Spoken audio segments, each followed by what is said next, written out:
Sir ups and downs daily आते हैं। हाँ सर। तब मैं सुबह सुबह उठता हूँ, पढ़ने के लिए बैठता हूँ, सारा दिन पढ़ा, फिर कह लो कि फिर डिमोटिवेट हो गया।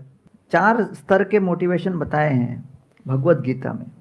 सबसे लोएस्ट लेवल है भय से, मतलब ये नहीं किया तो क्या होगा।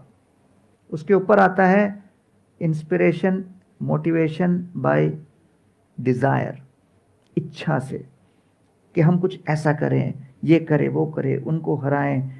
तो वो जो है एक नेक्स्ट लेवल पे एक कॉम्पिटिटिव स्पिरिट के हिसाब से वो चलता है। इसे गीता में रजोगुण से प्रेरित कहते हैं। And comparison is the thief of Joy. तो इससे व्यक्ति स्वयं क्या कर सकता है, उसके खुद के टैलेंट, उससे वो दूर रहता है, क्योंकि केवल वो यहाँ वहाँ देखते हुए he is just driven by a certain desire, he doesn't consider whether it's practical or real or not.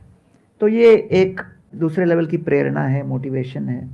तीसरे लेवल पे जो गीता हमें ले चलती है वो है सत्वगुण से प्रेरित, उसको कहते हैं कर्तव्य परायणता, motivation by sense of duty.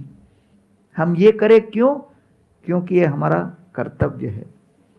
यहां से एक संतोष की अनुभूति होने आरंभ होती है। Satisfaction begins when you are motivated by sense of duty.